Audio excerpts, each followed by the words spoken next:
ഇപ്പോൾ ഈ പ്രൈവറ്റ് സ്കൂളിലൊക്കെ വർക്ക് ചെയ്യുന്ന ഒരുപാട് ടീച്ചേഴ്സ് നമ്മുടെ കേരളത്തിലുണ്ട്. വളരെ ചെറിയ വരുമാനം കൊണ്ട്. കാരണം ആ ഒരു ഏണിങ്സ് കൊണ്ട് അവർക്ക് അവിടെ ലൈഫ് എവിടെ എത്തിക്കാൻ പറ്റില്ല. പക്ഷേ ഡെയിലി ട്രാവലിങ്ങിനായിട്ടും ടോട്ടൽ അവിടെ സ്പെൻഡ് ചെയ്യാൻ വേണ്ടിയിട്ടും ഒരു 10-12 മണിക്കൂർ ഈ ഒരു ജോബിന് വേണ്ടിയിട്ട് അവർക്ക് സ്പെൻഡ് ചെയ്യേണ്ടി വരും. അപ്പോൾ ഇവരുടെ ഒരു തോട്ട് എന്ന് പറഞ്ഞു കഴിഞ്ഞാൽ, ആസ് എ ടീച്ചർ നമ്മൾ നല്ലൊരു പൊസിഷൻ അച്ചീവ് ചെയ്യണം എന്നുണ്ടെങ്കിൽ ഒന്നെങ്കിൽ ഗവൺമെൻറ് ജോബ് നമ്മൾ അച്ചീവ് ചെയ്യണം, അല്ലെങ്കിൽ ഒരു +1 +2 JEE നീറ്റിനൊക്കെ ക്ലാസ് എടുക്കുന്ന ഒരു ടീച്ചർ ആയിരിക്കണം. അതല്ലാതെ എനിക്ക് വേറൊരു ഓപ്ഷൻ ഇല്ല, ഇവിടെ ഇങ്ങനെയുള്ളൊരു പ്രൈവറ്റ് സ്കൂളിൽ മാത്രം വർക്ക് ചെയ്യുക എന്നുള്ളത് മാത്രമാണെന്ന്. ഇങ്ങനെ നല്ല പൊട്ടൻഷ്യലുള്ള ഒരുപാട് ടീച്ചേഴ്സ് ഈ ഒരു മൈൻഡ് സെറ്റുള്ള ആളുകളുണ്ട്.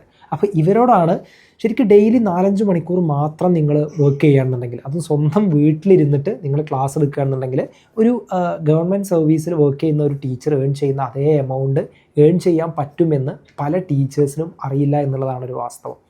കാരണം ഓൺലൈൻ ട്യൂഷന് നിങ്ങൾക്ക് മുന്നിൽ തുറക്കുന്ന ഓപ്പർച്യൂണിറ്റി എന്ന് പറഞ്ഞു കഴിഞ്ഞാൽ അത്രയും വലുതാണ്.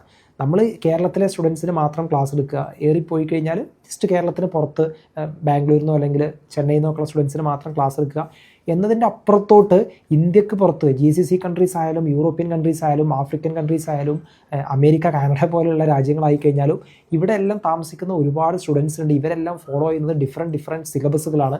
സോ ഇവരുമായിട്ടെല്ലാം കമ്മ്യൂണിക്കേറ്റ് ചെയ്യാൻ പറ്റിയ, നല്ല പ്രസൻറ്റേഷൻ സ്കില്ലുള്ള, നല്ല കണ്ടന്റ് നോളജ് ഉള്ള, ഇതിൽ റിസർച്ച് ചെയ്യാൻ മെൻറ്റാലിറ്റി ഉള്ള ഒരു ടീച്ചർക്ക് ഒരുപാട് ഓപ്പർച്യൂണിറ്റീസ് തുറന്നു കൊടുക്കുന്ന ഒരു ഏരിയയാണ് എഡ്ടെക് എന്ന് പറയുന്നത്. സോ ഈ ഒരു ഓപ്പർച്യൂണിറ്റി, നല്ല ഐഡിയയുള്ള, ഫ്യൂച്ചറിനെ കുറിച്ച് ചിന്തിക്കുന്ന ഒരു ടീച്ചർ ഒരിക്കലും മിസ് ചെയ്യാൻ പാടില്ല.